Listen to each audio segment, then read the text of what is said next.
Mike Carlin, who was the editor of all the Superman books at that time period. John Baganoff, artist. Louise Simonson, writer. Got this signed by about everyone there. Moving on to the Dan Jurgens Justice League number 69, signed by Danny and Mike. Just give you some information, man. I think a lot of people around my age, I'm in my early 30s. I think a lot of people in my age range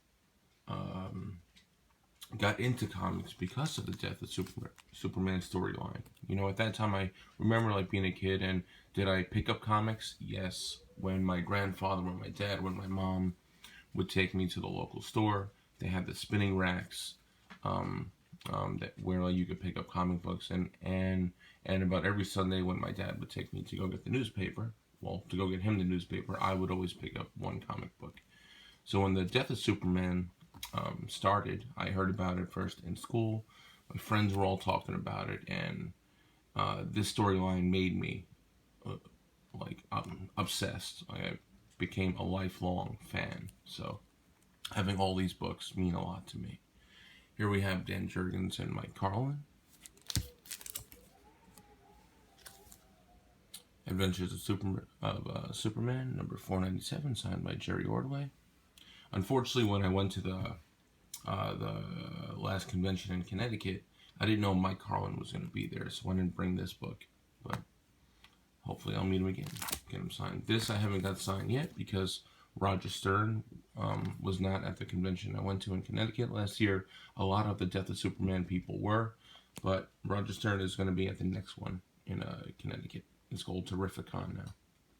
Gonna get that signed then. Mike Carlin signed it here very cleverly to make it look like, his signature blended in with the blood. And have the rest of Luis and John here. Here we have Superman 75.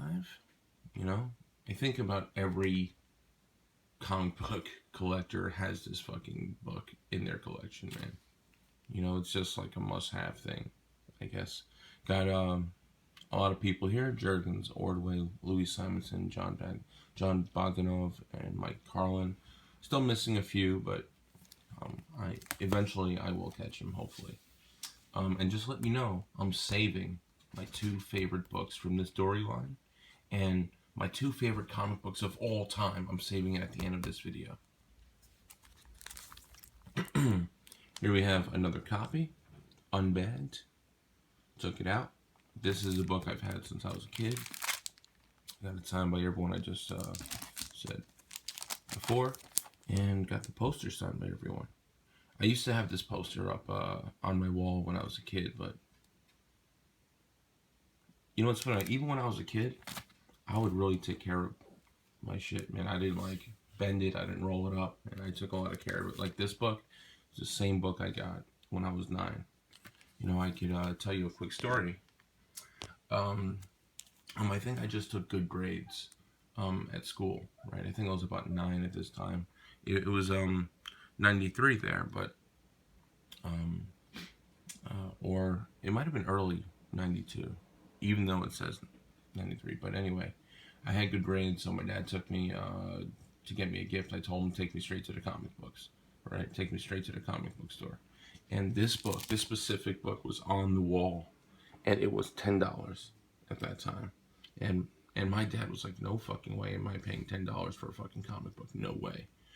But I begged, I was like, please, this is what I want. This is what I want. And he did. And I think it was worth about every dollar he spent, because I still have it and I still cherish it. What's kind of funny is now I kind of feel bad that I got everyone to sign it.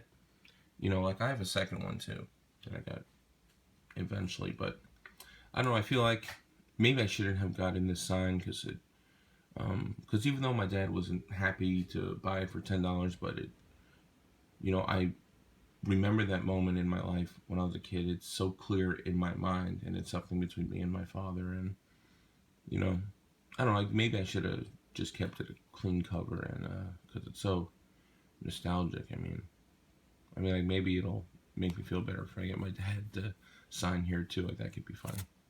But that's it.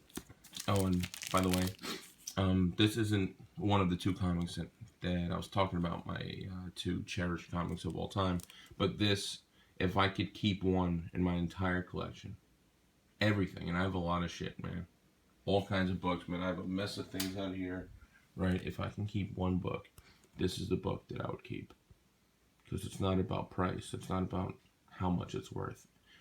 It should be how much it's worth in your heart. And this is my number one. So, this extra copy I got years ago, too. I can't even tell you, man. Can't even tell you.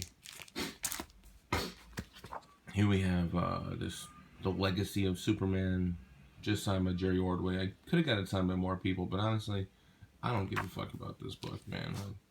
Like, I've had this book since I was a kid, but it wasn't one of my favorite books.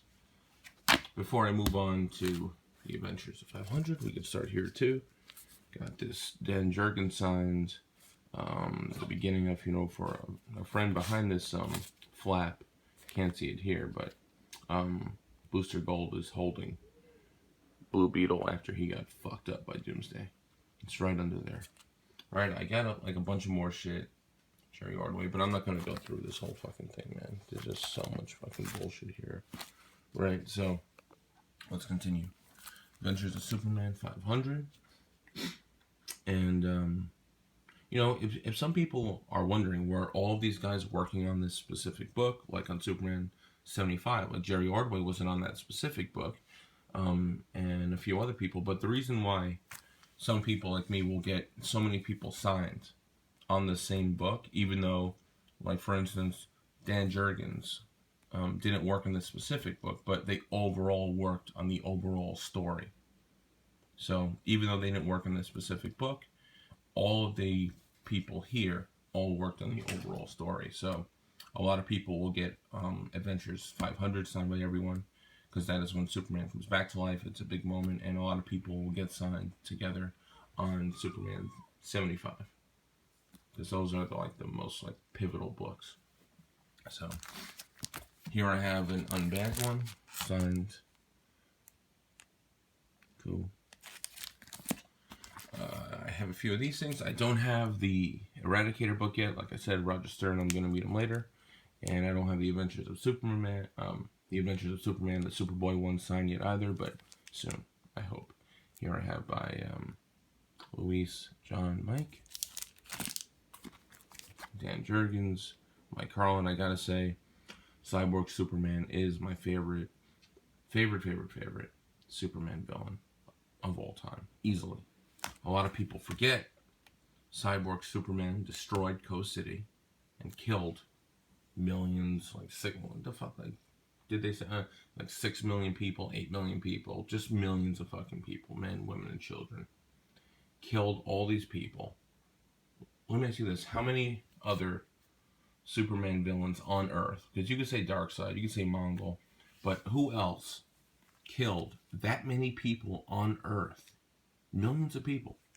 How many other villains killed that many people? Lex Luthor didn't, no. Cyborg Superman killed an enormous amount of fucking people. Man, he's a bad guy. People forget how badass he is. Because not only did he kill them, but he killed all these people while wearing Superman's emblem, while fooling the world into thinking he was Superman. And as the world's Superman, he killed all these fucking people. Insane book. One of my favorite comic book covers of all time. It has this foil cover signed by Dan, Mike. Oh man, I fucking love Jurgens, dude. My goal is to get one day a commission signed by Dan, because he just fucking changed my life so much. What else can I show you? Oh, here I have The Wedding. Just to give you some information about The Wedding. Originally, the Superman team were not planned to kill Superman, but what was going on is there was a TV show at that time, Lois and Clark, and the people talked to the comic book people, saying, "Hey, do you mind waiting to getting Superman and Lois married, because eventually in the TV show we are going to do this, and maybe we could do it at the same time." So we'll marry him on TV and in comics at the same time. So can you hold on the wedding? So the Superman people had to decide, okay, so what are we going to do now for like a whole year? And what they came up with, just fucking kill him. So Lois and Clark helped, you know, the TV show helped the death of Superman story to happen, or else it would have just been a fucking boring ass wedding. But eventually they did. Signed by everyone. Here we have the rematch between Superman and Doomsday, all signed by Dan Jurgens. Here we have the Superman Gallery. This is a nice book, man. If you're not familiar about this book, you could probably find it on like eBay for like a fucking $1 or some shit. But I like it because each page shows some artwork from some of the greatest current artists at that time, and past artists too. Really cool book, signed by a lot of people, including Walt Simonson. Very cool guy. This is a book where Superman revealed who he was, or Clark revealed that he was Superman to Lois. Signed by Bob McLeod, Mike Carlin. This is one of my favorite covers of all time. I just love this cover, man. I don't know what it is, and maybe it's the color, maybe it's the pose, you know, Superman taking care of his girl. Man, I love this. I love this book. And what's funny about this book here, this isn't signed, but this book came out in the, I believe it was, what it says right there, 96, but I thought it was cool because this was always one of my favorite covers. And when Clark and Lois broke up, they Dan kind of redid his cover with this book. Thought it was pretty cool. Like someone just ripped up a picture, you know? And now I'm done with this. Let's get to my favorite comics of all time, and I'll tell you why. I will tell you why, sir. Are you ready?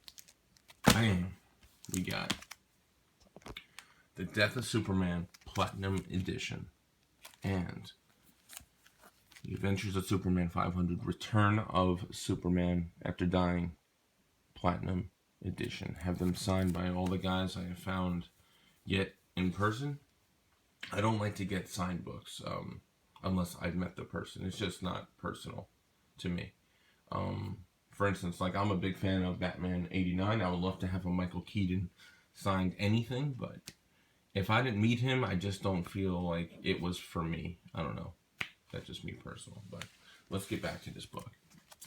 What makes so important, why I love this book so much is because when I was a kid, I saw this on the shelf, and I believe at that time it was like $50. And being a 9-year-old, $50, it might as well be a fucking $50 million, because how the hell are you going to get $50 when you're a kid? I mean, it was a different time. You know, now I see a lot of kids, they have cell phones, which cost hundreds of dollars. But when I was a kid, man, getting $50 was nearly impossible. So for the longest time, I couldn't get this. And finally, when I was able to work and make some money, I started when I was like 14 or 15, I bought this book. And oh my God, I was so fucking proud to finally have this book. And recently, I got it signed. I had Dan Jurgens, and this kind of mess here is only on the plastic.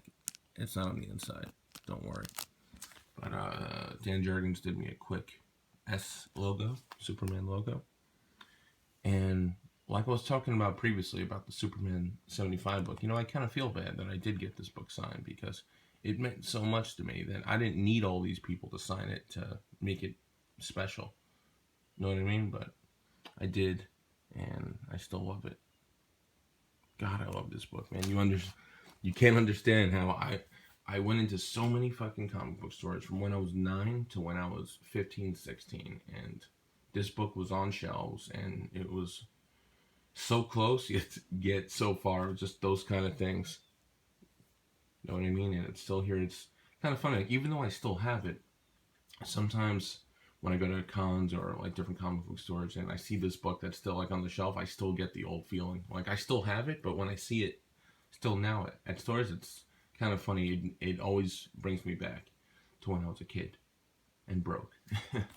Here we have the Adventures of Superman 500, platinum signed, and